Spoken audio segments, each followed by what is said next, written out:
Right breaking news చూస్తున్నాం. నల్గొండ జిల్లా Nakrekal ZPHS school బాలికలను లైంగిక వేధింపులకు గురి చేశారు. ఇంగ్లీష్ టీచర్ ప్రభుత్వ పాఠశాలలో ఇంగ్లీష్ టీచర్గా పనిచేస్తున్న మామిడి శ్రీనివాస్ అదే స్కూల్లో చదువుతున్న అమ్మాయిలను టార్చర్ చేస్తున్నాడంటూ బాలిక తల్లిదండ్రులు ఆరోపిస్తున్నారు.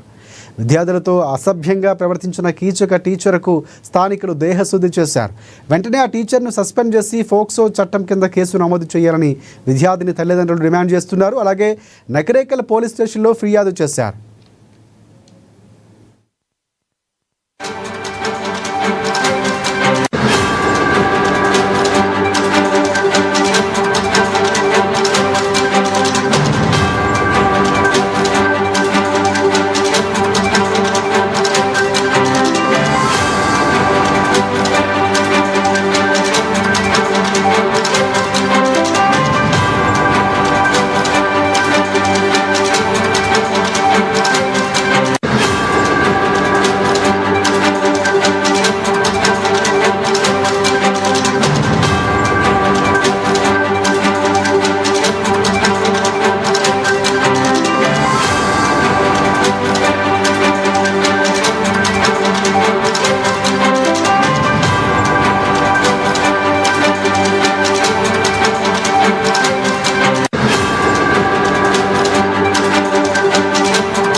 రైట్ నల్గొండ జిల్లా నకిరేకల్ జడ్పీహెచ్ఎస్ స్కూల్లో బాలికను లైంగిక వేధింపులకు గురి చేశాడు టీచర్.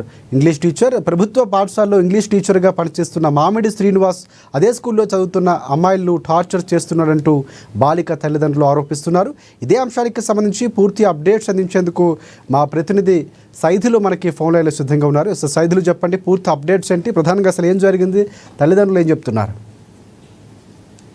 రైట్ రాజశేఖర్, పవిత్రమైనటువంటి ఉపాధ్యాయ వృత్తిలో ఉంటూ ఉపాధ్యాయ వృత్తికే మద్దతిస్తూ విద్యార్థులను లైంగిక వేధింపులకు గురి చేస్తున్నటువంటి ఘటన నకిరేకల్లో వెలుగు చూసినటువంటి పరిస్థితి ఉంది.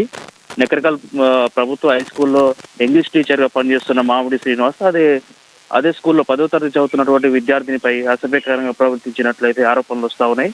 గత వారం రోజులుగా అయితే బాలిక స్కూల్కి వెళ్ళకపోవడంతో బాలిక తల్లిదండ్రులు ఎవరైతే ఉన్నారో బాలిక తల్లిదండ్రులు బాలికని మందలించినట్టు తెలుస్తా ఉంది.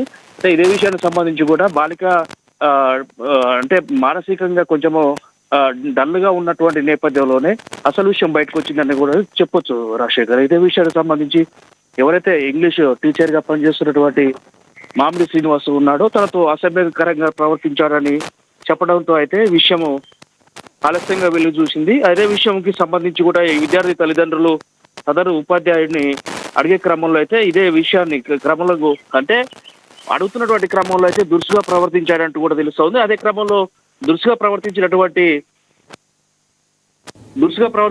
శ్రీనివాసుని దేహశుద్ధి చేసినట్టు కూడా తెలుస్తా ఉంది. ఈ క్రమంలో ఏం చేస్తారో చేసుకోపోండి అంటూ కూడా విద్యార్థిని తల్లిదండ్రులపై పెద్ద ఎత్తున అరిచినట్లు కూడా తెలుస్తా ఉంది. ప్రధానంగా గవర్నమెంట్ ప్రభుత్వ ఉపాధ్యాయుడిగా ఉండుకుంటూ నకిరేకల్లో జాయ్ వొకేషనల్ కాలేజీ నడిపిస్తున్నట్టు కూడా చెప్తా ఉన్నారు.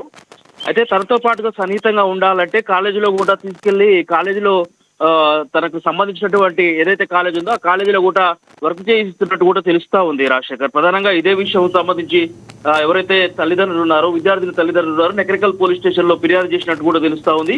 ఇదంతా ఒక భాగం అయితే ఈ విషయం అయితే ఈ ఘటన అయితే ఆలస్యంగా వెలుగు చూసిందని చెప్పాలి.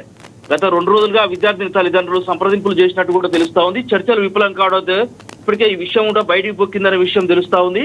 అయితే ఏదేమైనప్పటికీ గౌరవప్రదమైనటువంటి ఉపాధ్యాయ వృత్తిలో ఉండుకుంటూ విద్యార్థులపై అసభ్యకరంగా ప్రవర్తించే వారిపైన జిల్లా అధికారుల తీరు ఎలా ఉంటుందో చూడాలి మరి రాజశేఖర్. రైట్, అంటే విద్యాశాఖకు సంబంధించి విషయం ఏమైనా చేరిందా? వాళ్ళు ఏమైనా వచ్చి ఇక్కడ విద్యార్థులు మరొకసారి అడిగి తెలుసుకునే ప్రయత్నం ఏమైనా చేసే అవకాశం ఉందంటారా? అంటే ప్రధానంగా ఇలాంటి సమస్యలు ఖచ్చితంగా విద్యార్థులకు ఒక రకమైనటువంటి గండమే, అక్కడ నమ్మి తల్లిదండ్రులు నమ్మి స్కూల్కి పంపిస్తూ ఉంటారు. సో ఒకసారి ఏమైనా అలాంటివి జరిగితే కనుక చర్యలు తీసుకునే అవకాశం ఉందా? రైట్, ఇదే విషయానికి సంబంధించి కూడా గత 3 రోజుల క్రితం ఈ ఇష్యూ జరిగిందనే విషయం అయితే తెలుస్తా ఉంది. ఈ నేపథ్యంలో అంటే అక్కడ ఉన్నట్టు ప్రజా సంఘాలు కావచ్చు, ఉపాధ్యాయ సంఘాలు కావచ్చు కూర్చొని చర్చలు చేసినా కానీ విఫలం అవ్వడంతో అయితే ఈ విషయం పూర్తిగా బయటికి పొక్కిందనే విషయం తెలుస్తా ఉంది. ఈ నేపథ్యంలో ఇక్కడ ఉన్నటువంటి మండల విద్యాశాఖ అధికారికి ఈ విషయము ఏఎన్ఎన్ లోకల్ రిపోర్టర్ కూడా ఏఎన్ఎన్ నగరికల్ కాన్స్టిట్యూన్సీ రిపోర్టర్ కూడా ఈ విషయాన్ని అడిగినట్టు కూడా తెలుస్తా ఉంది. తను ఈ రోజు సెకండ్ సాటర్డే డ్యూటీ హాలిడే అని చెప్పడంతో అయితే ఈ విషయం అంటే సీరియస్ గా అంటే అంత పెద్ద ఎత్తున సీరియస్ గా తీసుకోలేదన్నట్టు కూడా తెలుస్తా ఉంది. ఎందుకంటే అధికారులతో ఎవరైతే ఈ మామిడి శ్రీనివాస్ ఉన్నాడో భేటీ అయినట్టు కూడా తెలుస్తా ఉంది రాజశేఖర్. ఎందుకంటే పూర్తిగా చర్చలు విఫలమైనా కానీ ఇది 3 రోజులు ఈ విషయాన్ని గోప్యంగా ఉంచారనడానికి, దీంతో పాటు విద్యాశాఖ అధికారులు అదేవిధంగా ఇక్కడ ఉన్నటువంటి ఎవరైతే నిందితుడు రాజశేఖర్ శ్రీనివాస్ ఉన్నారో వీళ్ళందరూ కూడా కుమ్మక్కైనట్టు కూడా తెలుస్తా ఉంది Rajasekhar. Thanks for updates Saidul.